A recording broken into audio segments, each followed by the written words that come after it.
Voilà, enfin. Bon. Enfin. On est de nouveau là. On est de nouveau là.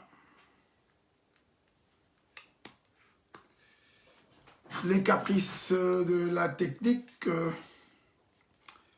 Voilà les caprices de la technique. Je n'ai pas compris. On avait pratiquement plus de réseau et pourtant, j'en ai 2 ou 3 là. Donc, j'ai recouru un peu au réseau sur mon téléphone. J'espère que vous êtes toujours là. Ah oui, ça arrive. Ça arrive. Voilà, voilà, voilà, voilà. Ok. Nous sommes là. Donc, nous étions à lire 1 Corinthiens chapitre 11, verset 1. Ah, ok. Bizarre. Problème de réseau. Je n'ai pas compris. Donc, j'ai dû changer de réseau, recourir un peu au moyen de bord. Voilà. Donc, nous étions en train de lire justement... tu peux envoyer les messages aux autres. Bon, ça, c'est un peu spécial. On va faire, c'est ça comme on dit dans les langages journalistiques, les aléas du direct. Donc, Nikita est là. Je vais essayer de...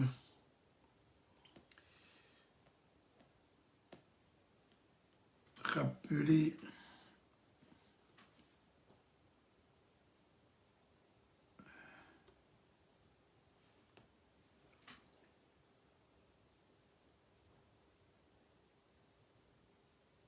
voilà. On est là, on est là. Voilà. Ok. Nous disions que...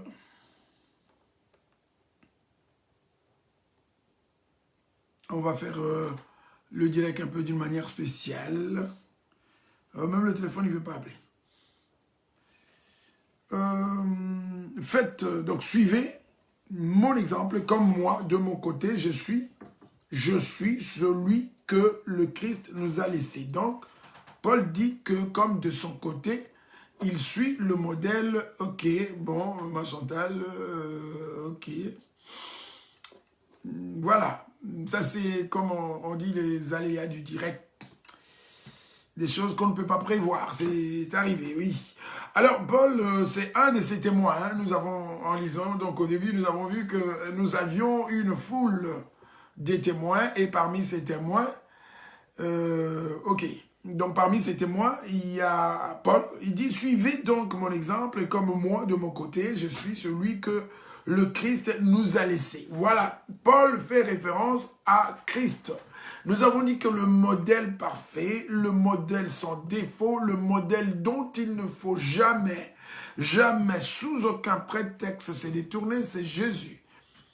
Voilà Paul, un des témoins, comme nous avons lu dans Hébreu, nous avons une foule de témoins, et parmi ces témoins, un de privilégié, que nous pouvons suivre, c'est Paul. Pourquoi? Parce que c'est la personne qui a dit, j'ai couru, j'ai achevé la course et la couronne m'est réservée. Et donc aussi, toi, ma soeur, moi, et donc tous ceux qui aiment Christ, tous les rachetés, ceux qui veulent, en tout cas ceux qui ont compris la chose, que le monde passe, ceux qui ont compris cette chose, parce que beaucoup n'ont pas compris, que le monde passe et que nous serons jugés, et que seulement ceux qui font la volonté du Père, ce sont ceux-là qui vont qui seront avec lui face à face, qui le verront face à face, qui seront comme lui, qui auront de nouveaux noms sur leur visage, et certains seront même de colonnes dans la maison du Père.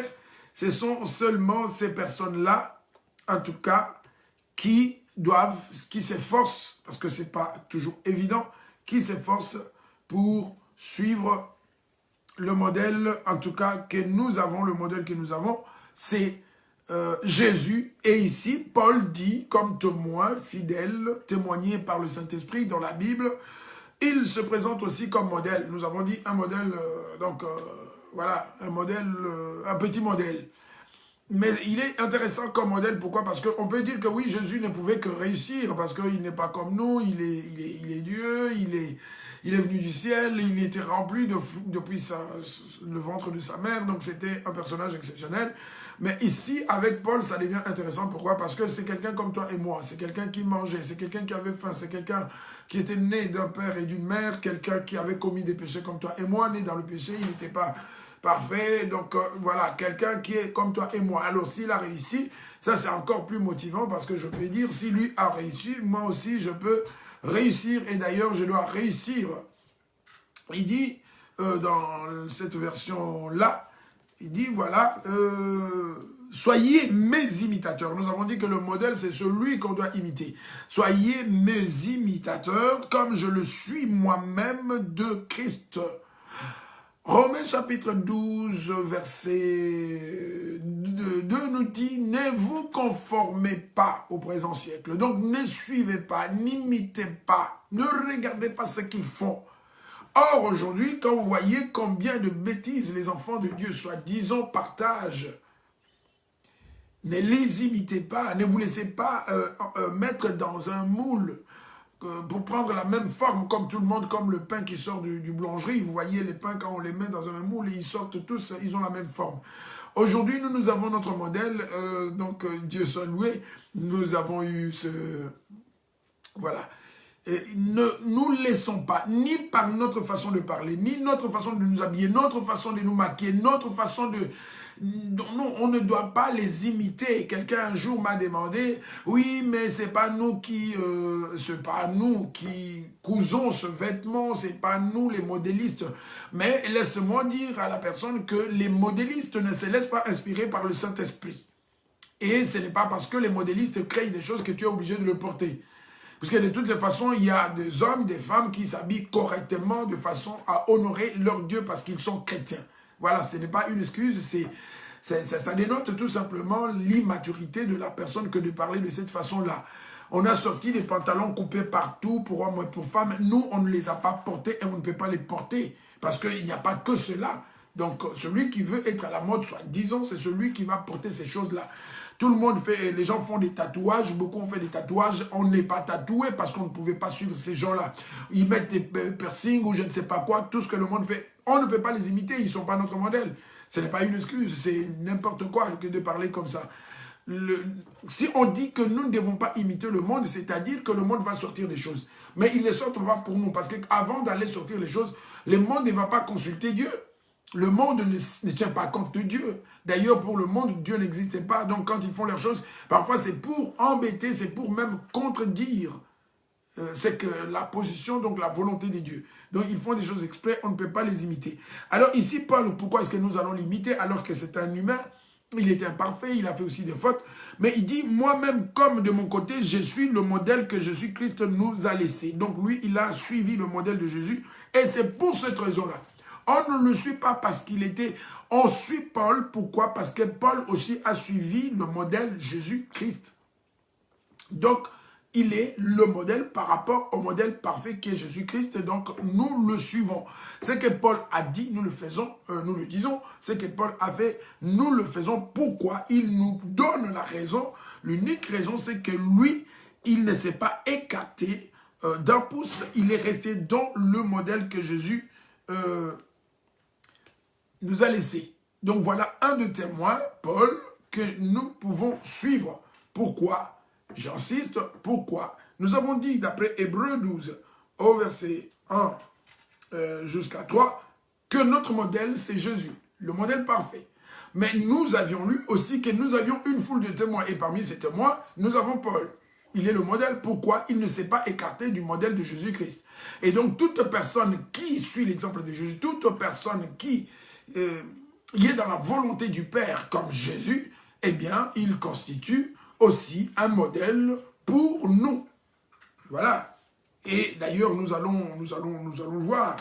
Hébreux chapitre 13, verset 7, qui est ton modèle? Qui est ton modèle? Notre modèle ne se trouve pas partout, pas parmi les philosophes. Notre modèle n'est pas parmi les philosophes. Notre modèle ne doit pas être parmi les intellectuels. Notre modèle, il doit être parmi les témoins, en tout cas qui nous ont été présentés par le Saint-Esprit dans la parole des dieux. Ce sont ces modèles-là que nous devons imiter. Hébreux chapitre 13 au verset 7. Qui est ton modèle? Voilà un autre modèle. 1. Jésus au numéro 1, le modèle parfait. 2. Quelques témoins, l'instar de Paul, qui nous a donné une bonne raison de le suivre parce qu'il ne s'est pas écarté. Il a marché comme Jésus et c'est la personne qui a pu dire que j'ai achevé la course et j'attends la couronne. D'ailleurs, j'aime bien quand il va plus loin. Il dit aussi que cette couronne ne m'est pas réservée seulement à moi, mais il y a des milliers de couronnes réservées à toutes les personnes qui aiment l'avènement du Seigneur. Et donc, qui vont marcher comme le Seigneur, qui aiment le retour du Seigneur, à toutes ces personnes-là, il est réservé aussi des couronnes. Au verset 7, d'autres témoins. On nous dit, souvenez-vous de vos anciens conducteurs qui étaient les premiers à vous annoncer la parole des dieux. Pensez à leur à leur façon de vivre et de mourir et prenez-les pour modèle de votre foi. Qu'on se souvienne de ceux qui nous ont annoncé la parole.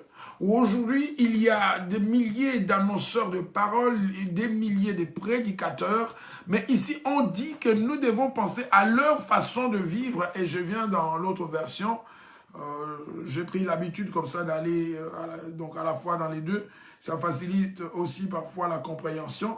Chapitre 13, verset 7, que je lis rapidement. Souvenez-vous de vos conducteurs, c'est-à-dire de nos conducteurs, qui nous ont annoncé la parole de Dieu, et considérez quelle a été la fin de leur vie, et imitez leur foi. Quelle a été la fin? Est-ce que c'est quelqu'un qui a tenu bon jusqu'à la fin comme Paul? Est-ce que c'est quelqu'un qui a tenu bon jusqu'à la fin comme Jésus, qui n'a pas reculé? Ou c'est quelqu'un qui a pris des raccourcis? Ou c'était quelqu'un qui était fidèle lorsqu'il était pauvre, une fois, soi-disant, comme ils disent, qu'il est béni, qu'il est connu, que voilà, donc il est connu dans le monde entier, qu'il a beaucoup de j'aime, où il est suivi par des milliers de personnes, il devient orgueilleux, il devient arrogant, insolent, voilà, donc, et surtout, nous devons nous renseigner par rapport à là où ils vivent. Est-ce que c'est des gens qui vivent avec des gens? Est-ce qu'ils sont hospitaliers? Est-ce qu'ils sont généreux? Est-ce que, voilà tout ce que la Bible dit. C'est très important. Jésus a dit que les bons fruits, les bons arbres, on les reconnaît par leurs fruits. Et souvent, nous, on se limite là. C'est très important. Souvent, oui, c'est quoi cette histoire? Jésus a dit, ses serviteurs, nous allons les reconnaître par leurs fruits. Donc, moi, des fois, quand on parle des personnes, parce qu'il y a des gens qui le fréquentent, il y a des gens qui sont avec eux. Toi, tu es à des milliers de kilomètres, tu te contentes d'écouter ce qu'il dit. Et encore qu'il faut vérifier ce qu'il dit. Mais est-ce que tu as une petite idée de comment il vit? Aucune. Imagine aujourd'hui, tu apprends que j'ai 3, 4 femmes, que je suis ici, j'ai ma femme, et que quand je vais au Congo, j'ai une autre femme, j'ai d'autres bureaux, comme on dit chez nous, et que j'ai d'autres bureaux. Alors, tu vas même continuer à me suivre? Souvenez-vous que Jésus a dit, si un aveugle suit un aveugle, la fin, c'est que tous les deux, ils vont tomber dans un trou. Comment veux-tu que quelqu'un qui est dans le péché, non, on ne peut pas suivre quelqu'un qui est... Oui, c'est sa vie, c'est pas sa vie. Ça revient à dire, comme on disait avec les prêtres, fais ce que je dis, et non, fais ce que je dis, mais pas ce que je fais. C'est-à-dire, yo-yo kanga kaka. Donc, même yo, toi, tu vis dans le péché, et tu vas prier pour moi. Mais tu vis dans le péché, tu n'as pas le Saint-Esprit. De quelle utilité tu vas être à ma vie? Qu'est-ce que tu vas me donner?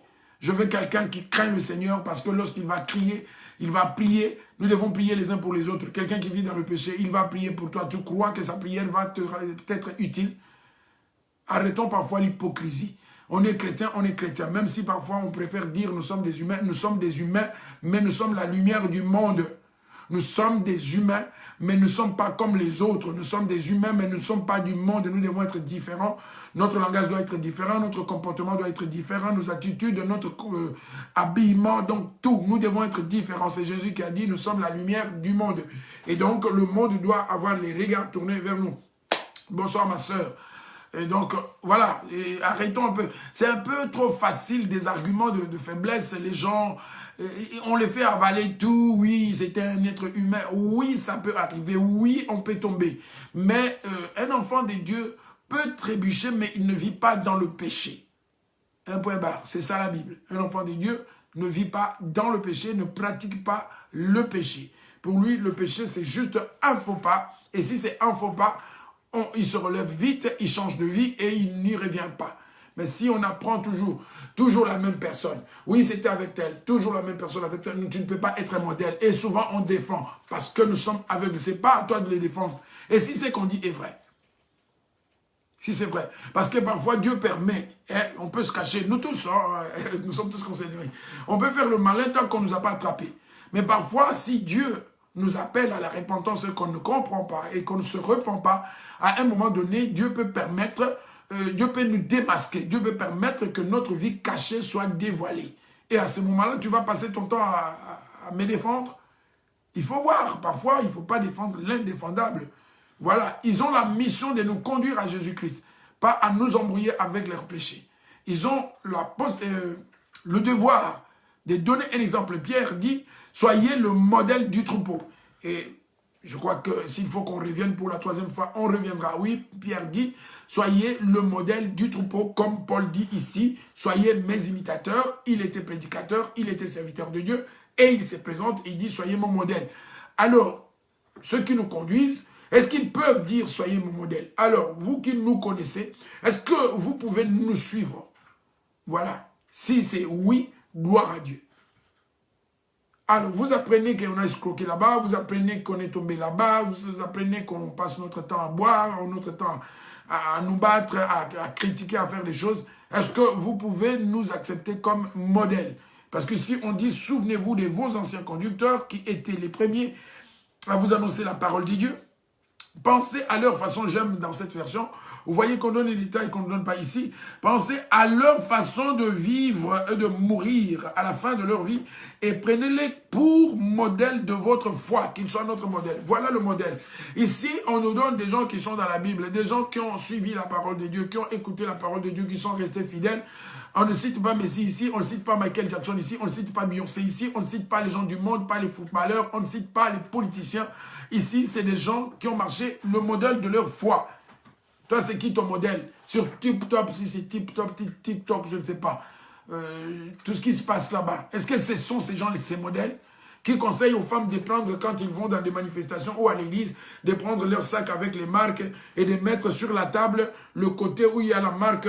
Oui, c'est, voilà, il y avait une personne qui était à côté de moi.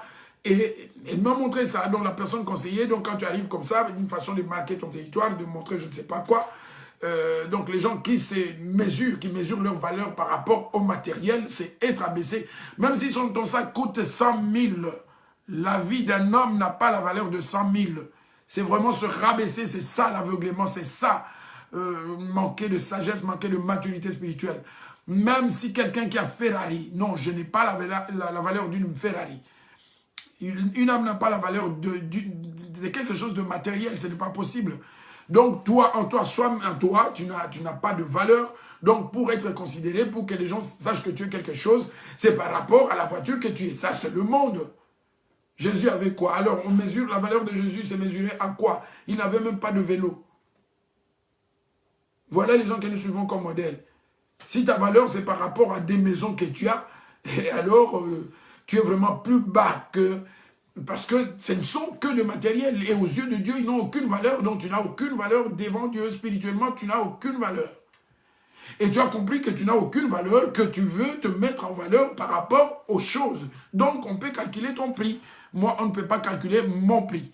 Mon prix, ce n'est pas par rapport à un vêtement, ce n'est pas par rapport à une maison, ce n'est pas par rapport... C'est par rapport à ce que je représente devant Dieu. Créé à son image. Je n'ai pas de prix. On ne peut pas m'acheter. Voilà les gens qu'on peut parfois suivre comme modèle. Éphésiens, chapitre 11, verset... Éphésiens, chapitre 5, versets 1 et 2, que nous allons lire. On va terminer là. On a eu cette panne pour ceux qui n'étaient pas là. On a été interrompu pendant, je crois, 5, 6, 7, 10 minutes. Et Dieu merci, nous avons bricolé, nous avons rétabli la connexion et nous devons continuer. Éphésiens chapitre 5, ouvrez les yeux, enfants de Dieu, ne vous laissez pas endormir. Le monde est devenu terriblement dangereux. Il veut nous entraîner tous, et souvenez-vous dans Apocalypse quand il est dit que le diable est descendu vers vous animé d'une grande colère. Voilà, il sait qu'il lui reste très peu de temps et il veut entraîner tout le monde avec lui. Il multiplie des stratégies et avec notre téléphone, c'est devenu le grand pierre, un bourbier. Donc sur le téléphone, parce que tout atterrit sur nos téléphones et on est obligé de tout regarder. Oh, je me suis imposé une discipline. On ne me montre pas n'importe quoi, on ne m'envoie pas n'importe comment. Je ne suis pas une poubelle du monde où on va tout ramasser et m'envoyer. Envoie-moi la parole de Dieu, envoie-moi quelque chose qui est édifiant. La Bible dit, tout est permis, mais tout n'est pas utile. Heureusement, cette discipline-là, tout le monde la connaît. Même sur la page de l'église, il ne faut pas mettre n'importe quoi.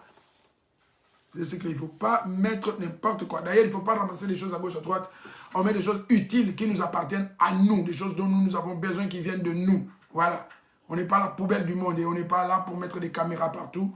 On n'a pas besoin de tout ce qui s'est fait à gauche, à droite. Nous avons besoin de nous édifier les uns les autres, de nous exhorter les uns les autres. Et nous-mêmes, nous savons quelle est notre ligne de conduite, quel est notre message. Il ne va pas nous ramasser les choses du monde entier pour nous les envoyer. D'ailleurs, Dieu ne nous a pas dit que nous devons aller vers ces gens-là pour être sauvés. Nous sommes sauvés sans ces gens-là. Celui qui les a appelés, il nous a aussi appelés. Oui, il a appelé des gens, mais il y en a qui ne sont même pas appelés et on le voit par leurs fruits. Voilà, ce n'est pas parce que... Ne pense pas que... Parce que... Bon, faisons très, très attention. Notre dernier verset, Éphésiens chapitre 5, versets 1 et 2. Et ça, c'est très, très, très intéressant. On revient encore à l'origine. Comme des enfants, imitant leur père. Chapitre 1 et 2, Éphésiens 5. Comme des enfants imitant leur père. Vous de même, enfants bien-aimés des dieux, suivez en tout point son exemple. On revient là. En tout point, en toute chose, nous avons un modèle, nous avons un exemple, nous avons un père. Et un serpent, il donne naissance à des serpents et les serpents ne peuvent marcher que comme le serpent marche. Le serpent ne va jamais marcher comme un crapaud. Le serpent, nous disons que nous sommes enfants de Dieu. Nous disons que nous sommes enfants de Dieu et nous imitons les crapauds, enfants de Dieu, donc spirituellement, à l'image des dieux. Et nous imitons les crapauds, nous imitons les serpents, nous imitons les lions, les léopards, nous imitons tout le monde. Oh, d'où vient cette faiblesse? L'esprit de Dieu, ce n'est pas un esprit de faiblesse. Aujourd'hui, les enfants de Dieu sont incapables de dire non sèchement parce qu'ils veulent être meilleurs, ils veulent même être plus bons que Dieu. Non. La Bible nous dit que des fois, un enfant de Dieu sérieux qui a la maturité, c'est celui qui est capable de dire non. Si on n'est pas capable de dire non, eh bien, on est oui, oui. Il y a un temps pour tout, un temps pour dire non, et un temps pour dire ne laisse pas tout le monde t'envoyer n'importe quoi. Enfin, peut-être parce que nous, on apprend des choses, même les interprétations de la parole de Dieu. On prend la parole de Dieu, on la met là où elle ne doit pas être. Et aujourd'hui, c'est quoi le... Bon, il y a des choses qu'on ne peut pas dire, mais la priorité, c'est le royaume. Le royaume, le royaume, le royaume, le royaume. La priorité, c'est pas la maison, la voiture, c'est le royaume, le royaume. Allez faire des disciples, les gens de toutes les nations. Matthieu 28, je le répète tout le temps, c'est ça la priorité, c'est ça notre mission. Si nous nous connaissons, si nous sommes ensemble, c'est parce que le Seigneur nous a, une fois, donc dans sa bonté, il a permis que nous puissions apporter son message. Donc nous ne nous connaissons pas parce que nous sommes des footballeurs, pas parce que nous parlons bien, pas parce que nous avons des maisons. Est-ce qu'on se connaît parce qu'on avait des maisons? Si on compte les gens qui ont des maisons, non, on ne se connaît pas dans ce domaine-là. On se connaît en tant que chrétien. Alors restons dans le domaine de chrétien. Et faire les disciples, ce n'est pas leur apprendre comment ils vont avoir beaucoup de maisons. Les maisons, ça reste. Oublions ces choses. Faisons attention. Ça reste les maisons. D'ailleurs, quand Dieu regarde quelqu'un, il ne voit pas s'il a des maisons ou s'il n'a pas de maison. Il regarde s'il est dans la foi ou s'il n'est pas dans la foi. S'il est saint ou s'il n'est pas saint. Et c'est ça l'église. C'est de ça qu'on doit parler. Arrêtez les distractions. Et les gens comme ça, il faut même plus, il faut les boycotter, il ne faut plus regarder les gens qui parlent de tout, de tout, de tout. On a très peu de temps. Déjà, on a difficile à grandir. Et on vient encore nous bourrer la tête avec toutes sortes de choses, alors que nous avons du mal déjà à retenir le peu de choses que nous apprenons dans l'église. Nous avons du mal à retenir les versets, et on vient encore avec d'autres choses qu'on vient nous ajouter. Alors là, qu'est-ce qu'on fait là? On vient nous surcharger, tout simplement, pour que, voilà, surménage spirituel. Pour qu'on dise, après, je n'en peux plus. Et après, on se retrouve, mais je ne sais même plus ce que... Combien de fois, combien de témoignages nous avons eu? Les gens ne savent plus. Pourquoi? Parce qu'ils ont écouté n'importe quoi. Ils ont été troublés. Faisons attention à ce que nous écoutons et à la manière dont nous écoutons. Et donc, comme des enfants imitant leur père, vous de même, enfants bien-aimés des dieux, suivez en tout point son exemple. Je vais lire dans la version avec laquelle beaucoup de gens sont habitués. Éphésiens chapitre 5, verset 1. Devenez donc les imitateurs de Dieu, parce qu'il est notre Père, comme des enfants bien-aimés.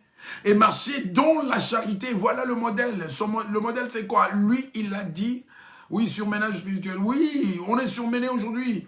Paul dit que vous êtes... Paul disait aux Corinthiens qu'ils sont devenus là à comprendre. Et aujourd'hui, c'est là à comprendre. Moi, je pose toujours des questions, et je pose des questions jusqu'aujourd'hui. Sur WhatsApp avec le groupe que j'ai, je pose des questions simples et les gens deviennent muets, ils n'arrivent pas à répondre parce qu'ils n'ont pas compris, parce qu'ils ont oublié, parce que c'est comme s'ils n'ont jamais été en l'église. Et avec ça, déjà, on vient encore les surcharger avec des futilités pour les tuer ou pour enfin les aider à se réveiller. Nous n'avons pas beaucoup de temps et nous, voilà, donc le peu de temps que nous avons, concentrons-nous sur l'essentiel. Et l'essentiel, c'est le royaume, la sanctification, la repentance et marcher, comme nous venons de le voir, marcher dans, que nous imitions notre Père, Dieu, et que nous marchions dans l'amour, à l'exemple de Christ, encore lui le modèle parfait, qui nous a aimés, qui s'est livré lui-même à Dieu pour nous comme une offrande et un sacrifice de bonne odeur. Voilà ce que nous devons faire, c'est ça.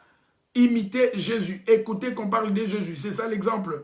Nous sommes déjà tellement si faibles. Il faut, si nous devons être surchargés, remplis, c'est de Jésus, des sanctifications, de repentance, de crainte de Dieu. C'est ce vocabulaire-là, c'est ça notre vocabulaire. Ce n'est pas, regarde ce qu'il a fait. Et il a fait quoi? C'est sa vie. Sans ces informations-là, est-ce que ta vie, tu ne vas pas continuer? Nous, on est comment? On est bien, on est en forme, on est bien et dans la joie parce qu'on continue à grandir. On est encore plus motivé que jamais. Jésus, Jésus, Jésus, Jésus, Jésus, Jésus, pas autre chose. Dans l'église, c'est ça, Jésus, Jésus, chanter Jésus, célébrer Jésus, écouter Jésus, prier Jésus, parler de lui, crier Jésus, Jésus, Jésus, pas le monde, le matériel, je ne sais pas quoi. Les gens sont morts. On a enterré lundi, il y a quelques jours, pour ceux qui le savent, un neveu ici à Bruxelles, 40 ans. Il est parti un jour, nous partirons, aujourd'hui encore, j'en avais 2. Il y a un qui doit être enterré aujourd'hui ou demain encore à Kinshasa. Donc, voilà, et tout ça, ce que je leur dis, c'est quoi? Je dis que cela nous serve de leçon. L'autre était beaucoup plus jeune, bon, l'autre était un peu plus âgé. Ils sont partis, ils n'ont rien emporté, ils ont tout laissé, tout laissé, tout laissé. Des enfants, les femmes sont restées. Ces 2 hommes, ils ont laissé femmes et enfants. Je crois samedi, je vais encore y retourner. Ils ont tout laissé. Bon, ce n'est pas ça qui va nous décourager. D'ailleurs, ça m'encourage, je me dis, ils sont morts. Et comme la Bible dit, une fois, et après, il y a le jugement. Pendant qu'on pleure, pendant qu'on spécule, quelle est leur situation? Qui peut dire ce qui leur arrive maintenant? Quelle est leur situation? Parce que c'est ça la finalité, c'est ça qui nous attend. Alors préparons-nous, mes frères et sœurs. Suivons les bons exemples des personnes qui ont laissé, comme on nous montre ici, en tout cas pour la plupart, ceux qui sont dans la Bible, ou alors ceux que nous voyons qui marchent selon le modèle que Jésus-Christ nous a laissé. C'est ça, mes frères et sœurs, c'est ça. Je ne sais pas, des fois... je prie Dieu qu'on commence peut-être à... Je ne sais pas. Est-ce qu'il faut qu'on pleure pour que vous compreniez que ce n'est pas... C'est juste... cet amour que Dieu a mis à nous. Parce que les gens doivent être... Les gens doivent... encore une fois un témoignage. Je vous dis que 30 à 40 personnes de ma famille aujourd'hui constituent un groupe. Aujourd'hui, j'ai encore dû intervenir. Ils ne sont pas encore vraiment sauvés, mais ils ont compris le chemin qu'ils doivent suivre. Et quand je le vois, je dis, mais attends, toutes ces personnes que nous disons que nous aimons, comment est-ce que nous les aidons? Si nous-mêmes, nous sommes en difficulté spirituellement, comment est-ce que nous allons prier efficacement pour ces personnes? Que Dieu nous aide. Nous avons un modèle, c'est Jésus. Et nous avons des petits modèles. Ce sont tous les fidèles serviteurs. Les fidèles serviteurs comme Paul. Les fidèles serviteurs comme Pierre. Des fidèles serviteurs comme Jean. Des fidèles serviteurs comme Timothée. Des fidèles serviteurs comme Étienne. Des fidèles serviteurs comme Philippe. Des fidèles serviteurs comme Matthieu. Des fidèles serviteurs comme tous ces gens-là, qu'on appelle les saints, qui sont allés jusqu'au bout, et ils sont nombreux. Nous sont donnés comme exemple. Suivons leur modèle. Parce que un jour, ils vont obtenir la récompense. Et quand ils meurent, ils se reposent. Et ils ressusciteront pour recevoir leur récompense. Mais il y en a déjà, dès qu'ils meurent, ils sont tourmentés. Ils sont dans les lieux de tourment. Mes frères, ne fermons pas les yeux, ne laissons pas le monde nous distraire, ne laissons pas les vautours, comme dit les loups cruels, comme Paul les appelle, nous distraire. Suivons les gens qui nous parlent de Jésus, les gens qui nous exhortent, les gens qui nous disent la vérité lorsqu'ils nous voient dans des faiblesses, qui nous voient que nous sommes en train de nous perdre. Oui, l'amour c'est ça aussi, c'est dire à son frère quelque chose dont tu sais que ça ne va pas lui plaire, mais ça va l'aider à se relever, ça va lui ouvrir les yeux. L'amour, ce n'est pas toujours, ce n'est pas applaudir le mal. C'est comme encourager quelqu'un à se suicider. Oui, le modèle, c'est Jésus. Et d'autres modèles, ce sont les serviteurs fidèles. Ce ne sont pas les stars de ces mondes. Est-ce qu'on peut tout simplement remercier le Seigneur et lui demander de nous aider à ne pas oublier cette parole, puisque c'est par elle que nous serons libérés. C'est par cette parole que nous serons sanctifiés. C'est cette parole qui a la vie en elle. Et si nous ne l'avons pas, eh bien, il y a danger. Prions au nom de Jésus-Christ. Oui, Père, céleste, tout-puissant, créateur, notre Dieu, toi qui nous as tant aimés. Encore une joie d'avoir été dans ta présence pour partager ta parole. Toi qui nous appelles pour nous instruire, qui nous appelle pour nous corriger, qui nous appelle pour nous éclairer, pour nous fortifier. Nous te disons merci pour ta parole qui vient à chaque fois nous aider à nous remettre en question. Cette parole qui vient comme lumière pour nous éclairer, pour nous montrer comment nous devons marcher. Oui, Seigneur, nous te prions pour qu'elle soit toujours la bienvenue. Qu'on ne juge pas la parole, qu'on ne rejette pas la parole, qu'on ne voie pas par qui elle nous est annoncée. La Bible dit que tu parles tantôt d'une manière, tantôt d'une autre. Tu as parlé par les anges, tu as parlé par les hommes, tu as parlé par des visions, tu as parlé par des songes d'une manière ou d'une autre. Le plus important, ce n'est pas quel est le canal. Le plus important, c'est que nous avons écouté, c'est ta parole et qu'après vérification, nous sommes sûrs qu'elle vient de toi, qu'elle vient de ce qui est écrit, que ce n'est pas la parole d'un homme, qu'on ne parle pas des traditions ni des coutumes. Oui, Père, nous prions pour que cette parole reste dans nos cœurs, pour que cette parole, on la comprenne, pour que cette parole, on l'aime. Et que dans la mesure du possible, on puisse encore la méditer. Parce que c'est elle qui va changer notre vie. Seigneur, la parole, plus que tout, plus que l'argent, plus que l'or, elle a la vie en elle. C'est elle qui transforme les cœurs. Elle a une puissance en elle, Seigneur. Laisse qu'elle puisse, lorsque nous l'écoutons, exprimer sa puissance afin de détacher l'homme de la chair. Oui, merci notre Dieu. C'est par amour que tu viens nous parler. Continue, Seigneur, d'agir, que le Saint-Esprit continue encore à imprimer son œuvre dans les cœurs des gens. Lui, le maître par excellence, le consolateur, qu'il prenne en charge les enfants qui sont à sa disposition pour les éclairer, pour donner encore des explications que l'homme n'a pas pu donner. Oui, notre Dieu, nous refusons que le méchant vienne comme dans le jardin de Den, voler la parole qui a été sémée dans le cœur, comme Ananias et Saphira. Le méchant a volé la parole et ils ont fait le contraire de ce qu'ils avaient entendu. Et comme bien d'autres encore, comme Judas, oui, il a perdu la parole parce que le méchant est passé par là, il a rempli son cœur. Que notre cœur ne soit rempli de rien d'autre que de ta parole, Seigneur. Et surtout, donne-nous encore la capacité de nous conformer, de garder, de demeurer.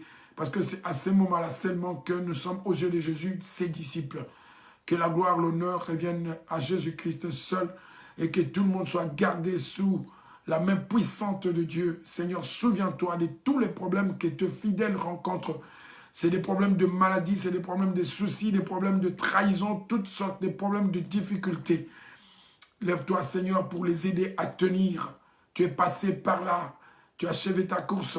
Aide-nous aussi à tenir, quoi qu'il arrive, à aller jusqu'au bout. À toi la gloire, l'honneur et la louange, au nom de Jésus-Christ, notre Seigneur. Amen. Soyez encore abondamment bénis et que Dieu se souvienne de chacun de nous. Rendez-vous demain, vendredi, à 18 h comme d'habitude. N'oubliez pas ce que nous avons vu le mercredi, parce que nous allons revoir toutes ces choses. Soyez bénis, bénis, bénis, bénis. Que le Dieu d'amour se souvienne de chacun et qu'il nous fortifie. Rendez-vous à jeudi prochain, en attendant demain à 18 h.